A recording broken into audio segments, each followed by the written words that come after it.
This is the General Manager's report for February 11th, 2014. The water supply, let me get this over here just in case so you can hear a little better. Those of you that are on the phone, the water supply, the state water allocation remains at 0%. Nothing new there. And we have some information with regards to the storm that occurred last week, which provided some relief, but certainly isn't the answer. This is the graph that we've seen before on many occasions, and you can see down towards the bottom there you have that real spike that you see coming up, and that's associated with the storm that happened over the last 4 or 5 days, last 10-day period for the most part, in particular the last weekend where they got considerable amount of rain. So you can see that helped.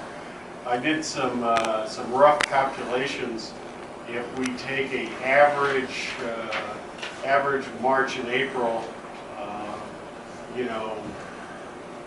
precipitation, we would reach about 20 inches of rainfall right in that area, which still gets us at the driest that we've ever been. As you can see to the very right there, you got a 19. Over here, you can see this is 17 to 19 inches of rainfall, and we're still at 11.8 inches. So even at that, even if you add another 10 on here, we're still at a very dry period.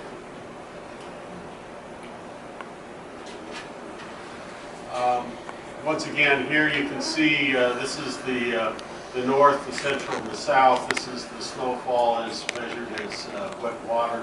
And you can see here that we barely made a little blip up. There's a little blip here in the center, but we're still very, very dry moving forward. Okay. Here you go. You can see from this is the reservoir condition diagram, and from this diagram you can see that Lake Oroville did receive some water. Folsom Lake, Trinity Lake. Some of the others. We're still well below, the average for this particular point.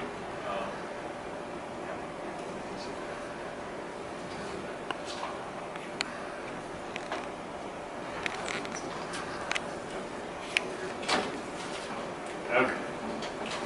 All right. Yeah. Let's go on to. I added a couple of extra slides in here. This is Folsom Lake, and you can see that right in here. The big dip or the big increase in actual reservoir level that occurred at Folsom Lake due to that last storm. You can see here's your historic low, your 76, 77 low, and they're still way below that level. Here's Lake Oroville. Because Lake Oroville is such a much larger reservoir, you can see the effect is not as dramatic. For this storage levels here, and we added Lake Shasta in just to see what they're doing on the federal side. You can see there wasn't much of an effect that as of today with regards to Lake Shasta's storage levels. You can see that they're still tracking a little bit above 76 to 77. Here's kind of an interesting graph that we don't normally show, but it's the CBP reservoir storage, and you can see here their storage levels are considerably. Here's Folsom, at 16%, 35% a little further south. This reservoir here is at 83%, but it's a very small capacity, so it fills very quickly. And Trinity's up at 39, 27. So it gives you an idea of some of the other reservoirs that are part of the federal project, and that the thoughts of trying during this drought to mitigate some of the state water problems in the state by combining the federal and the state resources. You can see there's not a whole lot of resources on the federal side to really assist. They have their own issues. I was in Sacramento today, and they were talking about the deliveries of water, our carryover water, and it would be subject to a public and safety health standard. We're not sure exactly what all that means, but in essence, it looks like we're going to be able to, we believe we'll be able to get all of our carryover water because the water that we're going to be utilizing that is carryover is going to be used primarily during our peak periods when the reservoirs need to be filled in order to meet not only demand but also to meet fire flow and other health and safety requirements. So we'll be making that distinction to the department as we move forward.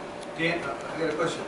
Dan, are you going to be giving that statement to the department, or is it coming from a letter from the agency, or what? Yeah, what happened this morning, it was kind of a lengthy meeting with the director, and he asked all 29 agencies to have their general managers either on the phone or in the room. And what he did was he went through our situation right now, and he said they went to the State Water Resources Control Board and petitioned for a relaxation of outflow requirements. And the water board said, okay, we'll let you release less out of storage and open the cross-channel gates.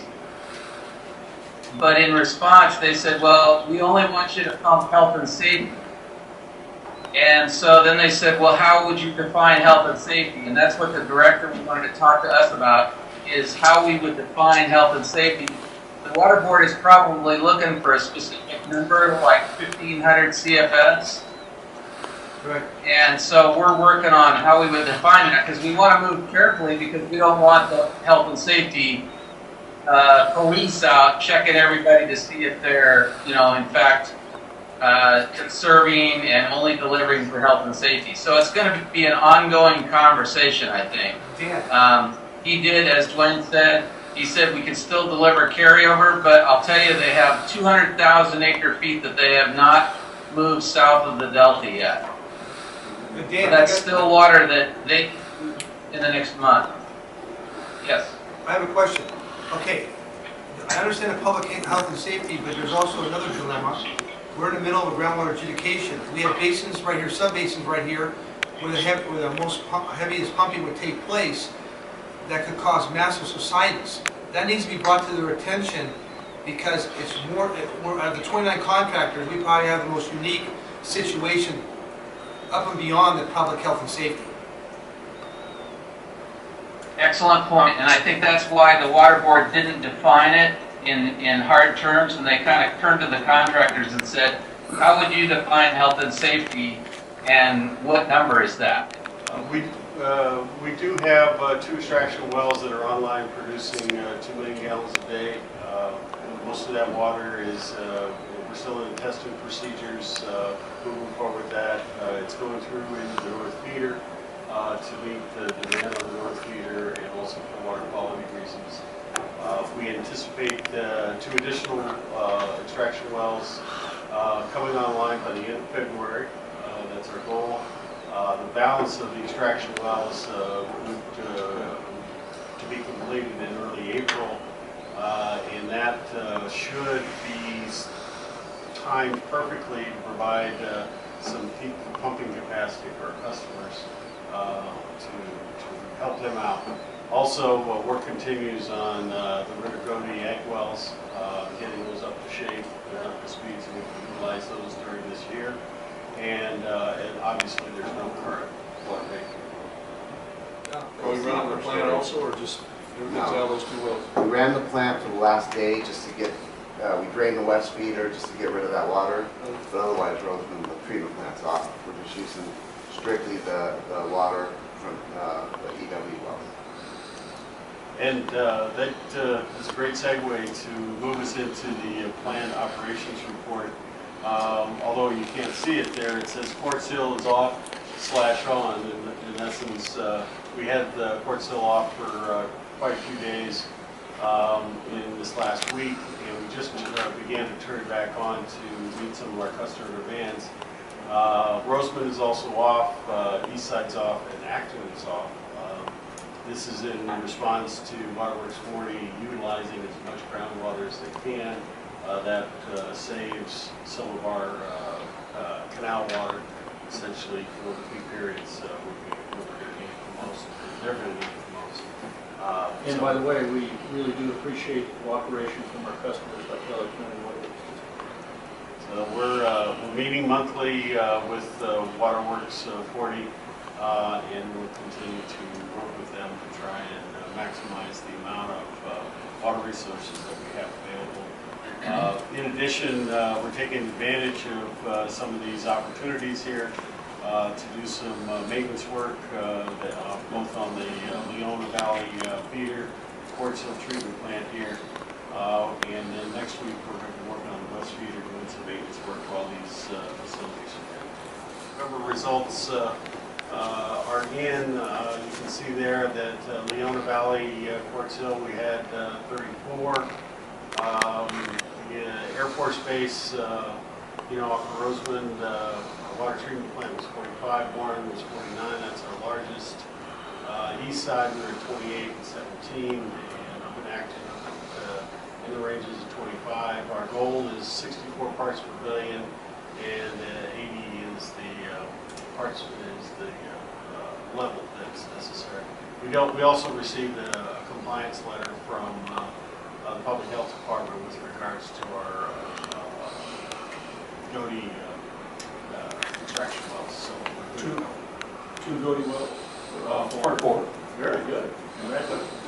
So we're good to go there. So, and we need to remember that whatever it is that we end up doing, we need to inform the Public Health Department to receive their Andrew Werder provided this information to me. He said there was a recent bid in San Joaquin Valley Irrigation District at a bid for 12,000 acre-feet of water that they put out for bid. They received What is this? a good bid. It was. And they said the starting bid was $650. They had a high bid of $1,350. The lowest successful bid was $1,100. So if you didn't bid over $1,100 an acre foot, you didn't receive any of the 12,000 acre feet. There was over 60,000 acre feet requested and submitted. So, what I found interesting, all the water went to farming and or oil interests. What was that again? Farming or oil interests. Did you say farming again? Farming. And we're grabbing $100 an acre foot, $150 an acre foot? Interesting. So I thought you might find this interesting as to, if there's water that's available outside of our region, you can anticipate that, costs are going to be extraordinarily expensive. And the thing to remember is even at $1,100 or $1,300 an acre foot, it's still going to be another $350 an acre foot to get it here.